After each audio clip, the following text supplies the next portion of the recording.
গাজায় অবিলম্বে আগ্রাসন বন্ধের আহ্বান যুক্তরাজ্য, ফ্রান্স সহ ২৮ দেশের। হামাস স্বাগত জানালেও ইসরায়েলের প্রত্যাখ্যান। একদিনে আরও ৬০ ফিলিস্তিনি নিহত। সিরিয়া সীমান্তে ঘাঁটি গেড়েছে ইসরায়েলি বাহিনী। দামেস্কে তেল আবিবের বোমা বর্ষণে হতবাক ট্রাম্প, জানালো হোয়াইট হাউস। নিরাপদ আশ্রয়ের খোঁজে বেদুইনরা।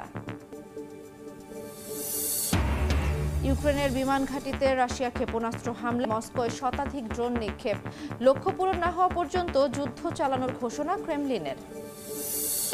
এবং বিলিয়ন ডলারের গবেষণা অনুদান বাতিল করায় ট্রাম্প প্রশাসনের বিরুদ্ধে আদালতে হার্ভার্ড কর্তৃপক্ষ। হোয়াইট হাউসের বিরুদ্ধে রাজনৈতিক প্রতিশোধের অভিযোগ।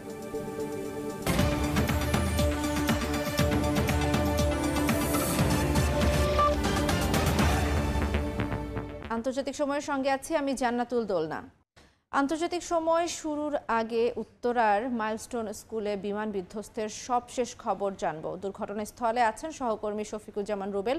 সরাসরি যাচ্ছি তার কাছে।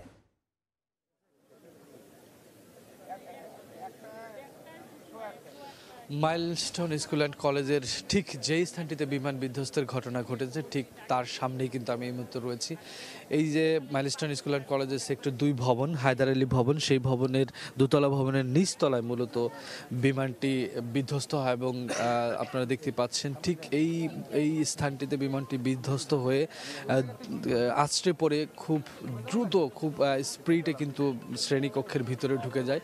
যা আপনারা দেখতে পাচ্ছেন যে সামনের যেই দেয়াল ছিল সেই দেয়াল এফোর হয়ে কিন্তু বিমানটির ভিতরে গিয়ে কিছুক্ষণ পর বিমানের যে ফুয়েল ট্যাঙ্ক সেটি লিকেজ হয়ে যে জেট ফুয়েল সেটিতে আগুন ধরে বিস্ফোরণের ঘটনা ঘটে এবং বিস্ফোরণের ঘটনার ফলে এই যে বিল্ডিংয়ের যে চিত্র সেটা দেখে কিন্তু এটার ভয়াবহতা আমরা দেখতে পাচ্ছি যে পুরো বিল্ডিংয়ের যেই স্থানটিতে বিমান বিধ্বস্ত হয়েছে সেই স্থান থেকে শুরু করে আশেপাশের যেই ক্লাসরুমগুলো রয়েছে সেই ক্লাসরুমের যেই দেয়ালগুলো সেগুলো কিন্তু ধসে পড়েছে। ভিতরে যেই দোতলার সেই দোতলার ছাদটিও ধসে পড়েছে এবং এই ক্লাসরুম এবং আশেপাশে যেই ক্লাসরুমগুলো ছিল এবং উপরে যেই ক্লাসরুমগুলো ছিল সব জায়গায় কিন্তু আগুন ছড়িয়ে পড়ে। এর ফলে মুহূর্তেই কিন্তু এখানে হৃদয় বিদারক ঘটনার ঘটে যায়। কেউ কিছু বুঝে ওঠার আগেই মূলত এই ঘটনাটি ঘটে যায়।